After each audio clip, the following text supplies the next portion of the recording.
And now, from beyond our dimension, this is the JeffMara podcast.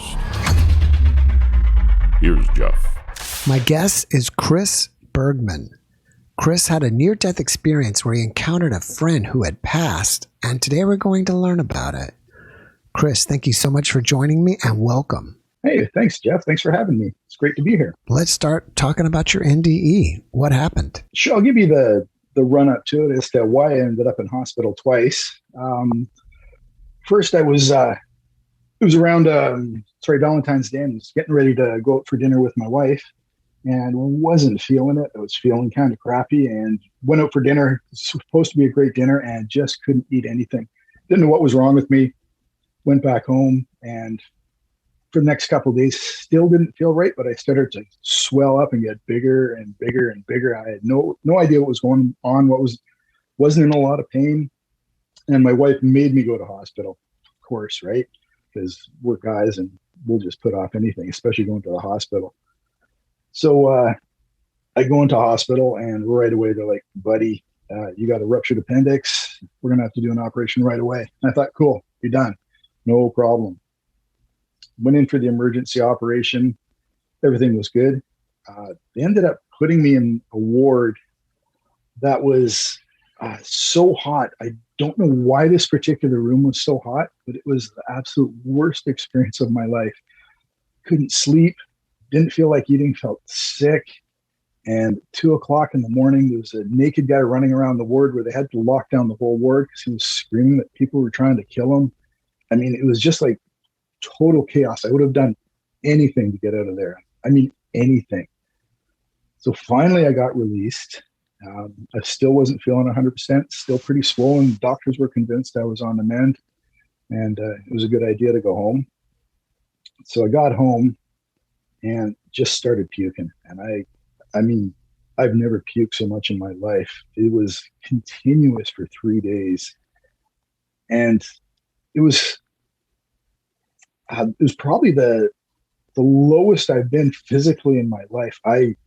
It's weird because you start bargaining in your head that, you know, if you give me 5 minutes sleep, I'll puke and I'll feel better. You make these weird bargains in your head just to get you through the night, and it just wasn't working. And I think the turning point for me going back into the hospital after 3 days being home puking was when my wife came in, because I was in the spare room, didn't want to disturb her. And she came in and I just projectile vomited. And it could have gone 15 feet. It was absolutely disgusting. And she's like, "Yeah, buddy, you're going back into hospital again." So the second time I go into hospital, admit me into emergency again, still not feeling 100%, feeling really bloated. And as soon as I puke in emergency, they just rush me into a COVID unit, self-isolation unit, nobody allowed in there. Hooked me up to IV, no drugs because I wasn't in any pain. I was just feeling bloated and uncomfortable. Jam nasogastro intubation suction tube down my nose because I had gallons of intestinal fluid that was building up. And that's why I was swelling up so much. And pretty much once they got the tube down and a couple liters of this goo out of me, I just disappeared. I was lying in the bed and out of nowhere, it wasn't like I was falling to a nice restful sleep or anything. It was just out of nowhere, I was gone to a different place. Excuse me. So this other place, the best way I can describe it, it was very much like being in outer space, almost like your background. If you looked at your background, it was just like floating around there, kind of aimlessly, no real bodily form, but you knew, at least I knew I was still intact. And then I ended up in this, the way I best can describe it is an infinite sphere of, I'll call them boxes or screens. And it was just this massive sphere that totally surrounded you. And the weird part was you were aware of every single one of them at the same time. And if you touched one, it would play a scene from your life, but you'd physically experience the scene at the same time as soon as you touch it. So you'd be watching it. The only way to describe it is like watching a TV, but you actually felt it at the same time. And I'd always remember just thinking in my head going, that is so cool. And for whatever reason, I turned to my right, and from that point, I was in a different area. And over to my right was this guy. The best way I can describe him is a guy, white beard, white hair, white robe, just standing there. Seemed really familiar. I don't know why he felt familiar. He didn't say anything to me right away. Just felt like I knew who he was. So I see him, and I'm looking at him, and then I look to my left, and there's these. It looks like two infants, but somewhat sort of attached, and they're running towards me with this super excited look on their face, like they were ecstatic to see me. And I'm thinking, who is that? And it took me a few months to kind of wrap my head, and it's only just a guess, but I guess that those two infants were the two stillborn siblings I would have had my mom not had two stillborn babies many years ago. And that is my only explanation. So then I look back to the guy in the white robe, and he's kind of standing in front of a gate, and beyond the gate is, I'm going to say thousands. It could have been an infinite amount of people, but it was like a sea of people, but they were all kind of attached at the same time. And they definitely getting a positive vibe from the whole group. And then right kind of in front of them was this guy just staring at me with a smile on his face, just a stupid smile on his face. And again, this took me a few months to realize who that guy was. And I pretty much believe it was a friend of mine who had died 6 months earlier, and was just sitting there just smiling at me, looking like, yeah, buddy, it ain't your turn. The funny thing was, me and him had the exact same birthday, which is kind of cool. So I turned back to the guy in white, and he grabs my hands, like clasps them in his hands like this. And I can still remember the physical warmth of him grabbing my hands. It was just, it's hard to describe. Nothing you've ever experienced in a dream, because you kind of experience fear or emotions in dreams, but nothing really physical. But I could feel this physical warmth of his hands grabbing mine. And he started to talk to me, and I couldn't understand what he was saying. It was like a completely foreign language. I had no idea what he was saying. So I was looking at my hands, and as I go to look up at his face, to kind of ask him, what are you trying to tell me? All I see is this bright white, but really warm light at the same time. Couldn't see his face, just a light. And then boom, I was back in the emergency, lying in bed, woke up. I was so freaking relaxed, totally accepting of anything they wanted to do. I was just totally at peace with everything. And from then on, it was the best experience in hospital. They moved me up to a different room. The room I moved into was super cool, physically cool. It was nice and quiet. And just everything was so much easier to deal with. I don't know if it's because of the NDE or it was because of the previous experience being so bad. I could have stayed there for months. I wouldn't have minded. Even though I was on no food, no water for 4 days, I, attached to a suction tube to the wall, up my nose, and had to get the nurse in if I wanted to move. Had the IVs, my hand was blowing up because the IVs had created a blood clot in my hand, actually my hand and my arm. No issues. I was just like, yeah, this is all good. It was one of the funniest things was an old lady in the room with me, and she was profoundly deaf.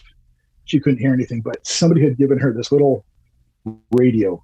And every morning, at about 6 o'clock in the morning, she would crank this radio, but it wasn't music. It was just static because she couldn't hear any of it. And I just thought it was the best thing in the world for this woman to be so overjoyed with this static coming from the radio, because you could hear it saying, oh, this is just the best.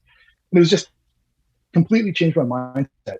It was pretty remarkable and memorable experience. And that has stuck with me today. Seriously, the way I treat people, the way I talk to people, far more open with everybody.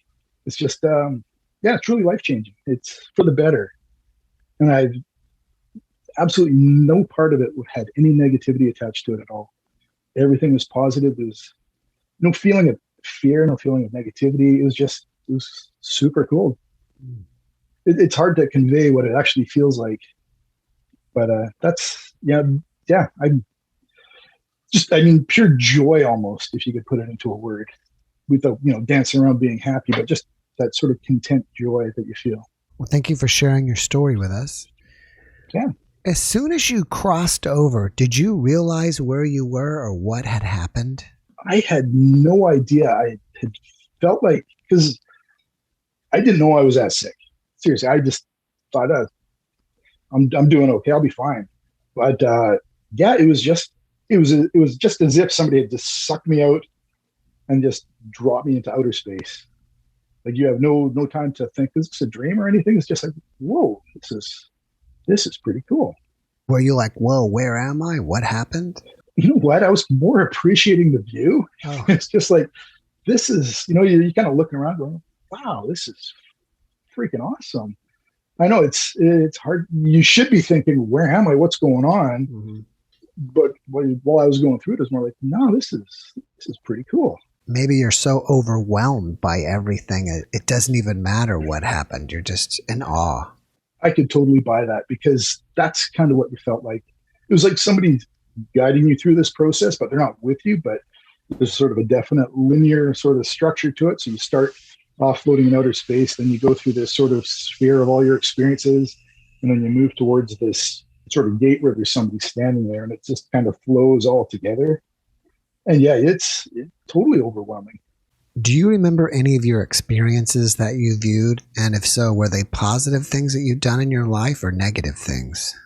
The one little tile I hit and played on, it was just a really benign childhood memory, which had no particular significance to it. But I just remember, because I remembered it was a house we had lived in 50 years ago.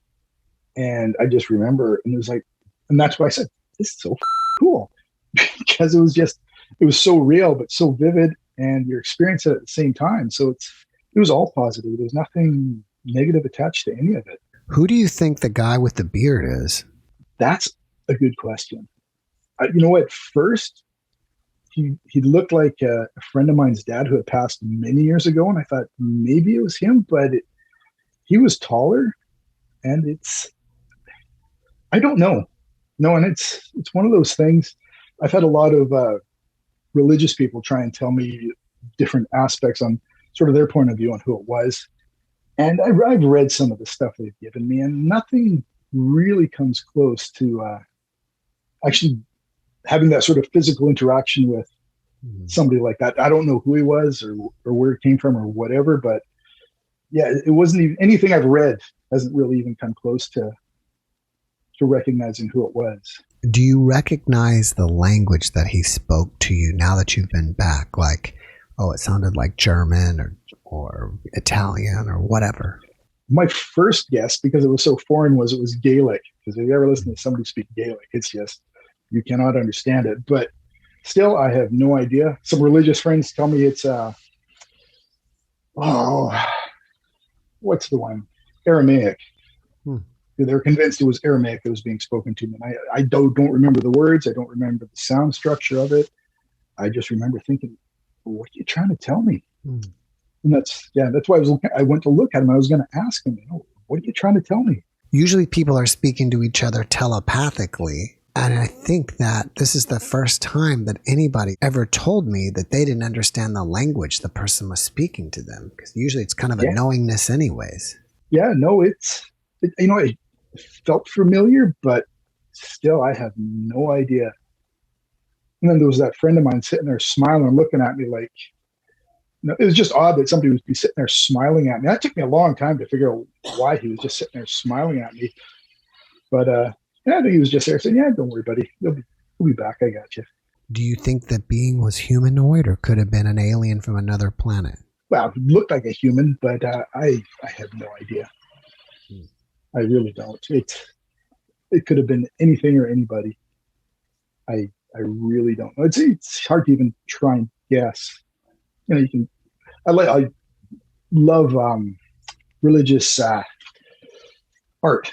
Like, we went to Italy, went to Florence, and just the art is just absolutely amazing. I often wonder if that sort of religious connotation and sort of iconography got entrenched into my brain as to putting a kind of a structure in the face to what I was seeing. But I don't know. It's all guesswork, because how would I know? I didn't understand what he was saying. Have you considered getting hypnotized to see if you can pick up any other things that you might have forgot? That's kind of a cool question, because yes, and I've considered going to mediums as well, just to kind of see. But I did a brief meditation at home on I think it was the Akashic Records, just sort of a benign meditation at home. So I was lying in bed listening to this on the earbuds. And then out of nowhere, there was nobody around. My wife was downstairs. The cats were downstairs. And I'm lying in bed. And then I feel definitely two fingers come tap me on the head twice to wake me up. And it was like, okay. I had to get out of bed and look around to see if there was anybody around. It was that real. And yeah, so I'd be totally open to getting hypnotized or going deeper to see what it actually was. Did you notice any lack of time while you were over there? Like, did it seem like you were there for hours and hours or days or years? It went by too fast, but it seemed like it was forever at the same time, because you felt like you had all the time in the world. Because you just, floating around, no bodily form. There's nothing, nobody's pushing you. You're not on a road. You're not walking anywhere, but you're just kind of, you're moving towards something. So there's no real concept of time, but it's just seemed like every time I try and tell anybody about it, it just seems so fast. And I have no idea how long I was out. I just remember a doctor walked by and she asked me, she goes, "Where did you go?" I walked by and you were as red as a fire truck when I walked by. I was like, I have no idea. Do you notice that you have any abilities that you didn't have before the experience? That's an interesting question. I don't think I have any abilities at all, but I've become far more aware of people and things and myself, and how I feel about things and people. And it's a totally new openness to receiving things. It's like a complete change. So instead of saying no to something as a podcast interview with you, normally I just say, no, I just can't be bothered. I just said, no, I'm going to accept it. This is a gift that's coming to me. I'll be glad to embrace it. And that's kind of what I've been doing for this was only in February this year. So it's what I've been doing for the last 6 months, is just trying to really stay more open to things and to people, situations. Instead of saying no, I'll just say yeah and give it a shot. So it's not a new ability, but it's definitely a new perspective. Mm-hmm. Can you comment more on how you've changed since the experience? Oh man, that's that's a tough one, because I was in such rough shape when I got home. I had lost 30 pounds of muscle mass and my arms were so thin, it was embarrassing. And physically, it's been a really interesting transformation, because I feel so much stronger now than I have previously.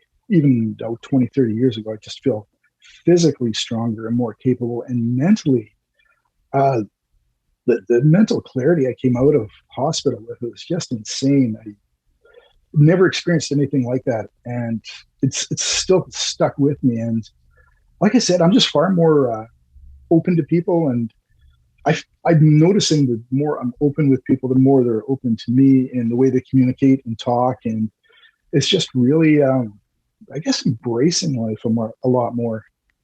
I know in some aspects, even my wife has said, I've seen disconnected, and it does feel like that at times, because you sometimes feel like, it's tough to explain. You're whole, but you feel like a small portion of you has been kind of removed and put back, but it doesn't quite fit the same way. So it's, you're intact, you're whole, but it's something is just not meshing the same way it did. But it's not a bad thing, because it's causing you to do things you normally wouldn't do. So yeah, it's kind of a weird explanation, but that's pretty much the best I could come up with. Do you just feel like there's something different about you now? Oh yeah, totally.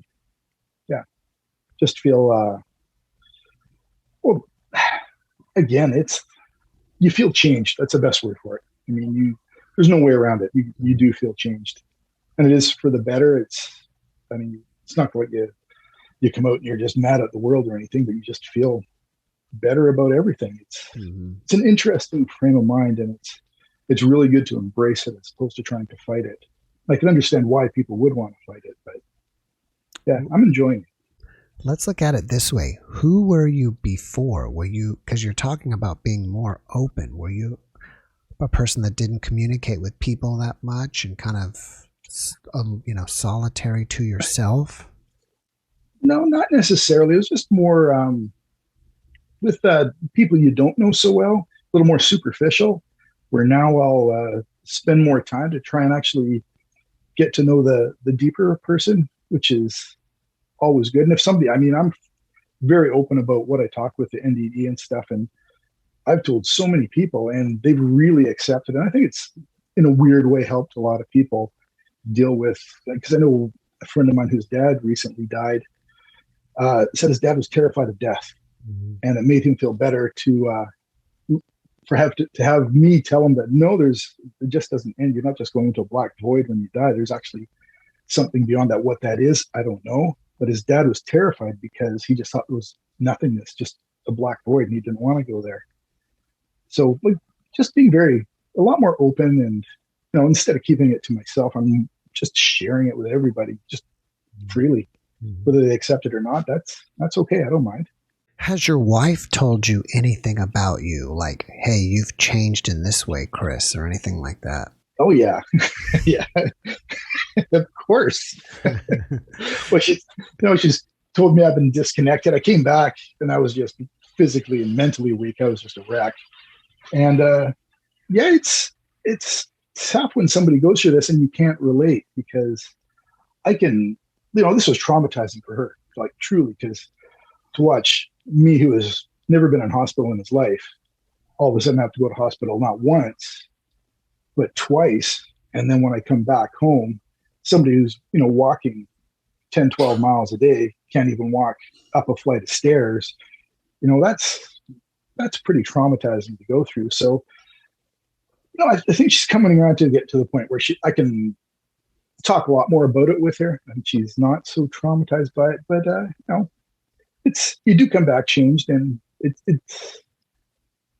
some things you just can't explain to people. It doesn't matter who they are. It's something inside you which is different, but you can't verbalize it. It's more for you as opposed to for other people. It doesn't matter who they are, how close they are to you.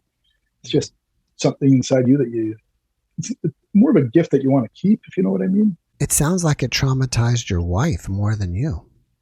Oh, totally. 100%. I think when she finally got a hold of me in emergency, she was trying to phone them. They weren't phoning her back. She had no idea if I was alive or dead. And then they finally give me the phone, and you'll appreciate this. I said, don't sell my guitars for what I told you I paid for them. Oh. I don't think she saw the humor in that, though. I think you mentioned something else about your guitars. Was that the story? That was one of them, but it was the fact that I managed to contact Jeff Long from Long and McQuaid up here in Canada, and he actually this was all part of me being more open to people. I would never contact the owner of a company. I don't know why I contacted the owner of a national company to get me a guitar, but I did, and right away he got back to me and opened a dialogue. And it's I've got that bass on it. I think I told you about that from Japan. That was the thing. It was these sort of mental clarity that came to me in hospital. And then at the same time, I reached out to Jeff about the guitar, and then Golden Boy, which you saw before, my other telly there, right there. The same thing. It was after I had arranged for one, I arranged for another deal because they were so open to it. And it's kind of progressed from there. I was telling you about a book I had read that really helped me. I reached out to the author of that and talked to him online, which was great. And he was very communicative and receptive too. So that's what I mean when you've changed. Instead of just, kind of living virtual lifestyle and not really talking to anybody and commenting on posts and stuff, actually reaching out and talking to people. And And if they're open to it, great. If they're not, it doesn't bother me. That's great. I mean, it seems like you just had an overall positive experience. Oh, 100%. There's been, other than the physical aspect, there's been no downside. Do you fear death at all? Nothing. No, and it's not like I'm going to go out and be a daredevil or do something stupid, but the actual fear of death, no, that's been removed. It's to wake up with that is, because I think that, it's kind of the eternal question that people never ask themselves, are you afraid to die? And there's only one way to answer it, is if you go through something like this. And my answer was, no, I'm not afraid to die. There is nothing to fear. To me, there was no downside. I would have happily stayed, but not like I had a choice. I just came flying back. Is there anything that inspires you about your experience? Oh, I think just that really deep internal peaceful feeling. It's something I'm trying to kind of strive for more, instead of, it's totally stupid comparison, but just to smile, be happy. That's kind of, there's so much negative shit that can get you down. To more focus on the positive. And I notice a lot of things, like I mentioned this in one post. If you see somebody who's like a really angry person, there's always like an angry person at work. It doesn't matter where you work, you're going to have an angry person. But once you kind of see them for who they are, which is usually some hurt child, has some traumatic experience as a child, and they're lashing out, and that's why they're so angry at everybody. Once you see them for that, you can't see any other way. It's a totally different way of looking at things, and just seeing, kind of the best way to describe it is looking for beauty in the mundane. I mean, you can look at the stupidest little thing and all of a sudden you realize how beautiful it is. Totally different mindset. One thing I would add is when I went back to work, one thing I did notice was sort of constant flow of feathers coming down out of the sky for no apparent reason. I don't know why. Talked to a good friend of mine, and they said it was, you're closer to spirit. I get that. I can appreciate that. It kind of felt like that, but that was for like the 2 or 3 months after I returned to work. And then it's just kind of tapered off. And it wasn't like birds were in the sky or anything. It was just these feathers would be dropping out of the sky and landing by me. Yeah, I know. It's just weird. I think that some people say, or will say, that when you see feathers, it's somebody on the other side trying to contact you. Oh, I can see that. I totally understand that. So yeah, 100%. There's, I know tons of dead people, so somebody's reaching out. I'm hoping to it. So this just happened last February, right? Yeah, February this year, 2021. Wow. So this is a fresh NDE. Yeah. Oh yeah. What are we at? 11? What is that? 9 months ago? Yeah. About there. Yeah. That's amazing. Do you have any negative after effects from this? Not so far, just pain around the scar where I was cut open. But other than that, no, I don't think so. Right. And I feel like I should be more traumatized by it. I don't know why I feel like that, but I feel like I should. So I'm even going back into hospital in the next month. There's a minor hand surgery. Right. But, if you would think I'd be more scared of even going back into a hospital, but nothing. It's nothing at all. So what caused you to go back the second time? Did your sutures tear or something and you were leaking the fluid from your appendectomy, or what? No, they thought I was good to go. And I obviously had an internal blockage that wasn't resolved. And I had spent 3 days in a spare room throwing up. And as I was throwing up, I was breathing in all my own stomach acid. So I ended up with aspiration pneumonia from breathing in all my stomach acid. So my lungs were down to about 5% of their normal capacity. I was just barely being able to breathe. And then I had the internal blockage. And then I was also going septic because of the internal blockage. So I had the trifecta of things that could take you out. And it was a good thing I went back to hospital. I had talked to a firefighter friend of mine, and he said they find so many guys dead doing exactly what I did. This was February, so it was about -1. And I thought I was doing fantastic. My head was not in the right space. So I had the window open. I'm breathing in this -1 degree air just because I needed to feel like I was getting some oxygen flow into my lungs. And that's just the road to nowhere, because once you kind of get to that position, you get weaker and weaker and weaker. And that's when the firefighters find you the next day dead on the floor because you couldn't even make it to the phone. So I was lucky my wife actually made me go back to hospital for the second time because, like I said, I thought I was doing great. Yeah.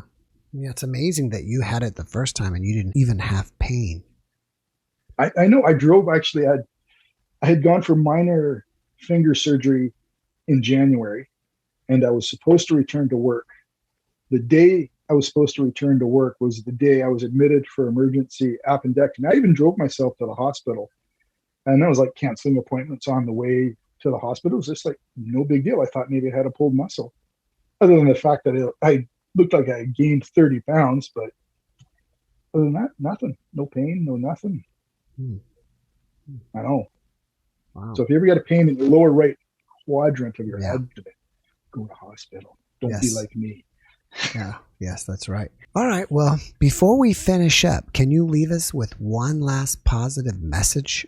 Embrace everyone and everything around you, because it's all good and you never know when it can get taken away. Enjoy what you have while you have it. It's truly a gift that if you're not appreciating it now, I mean, you should be. You really should be. But there is nothing. I mean, as far as dying goes, there was nothing to fear on the other side. It was just so peaceful, so familiar, and so relaxing. I don't know why anybody would ever have a fear of it. And that's totally from a non-religious perspective. I didn't see angels flying around or anything like that. It was a very real experience for me that way, but very positive at the same time.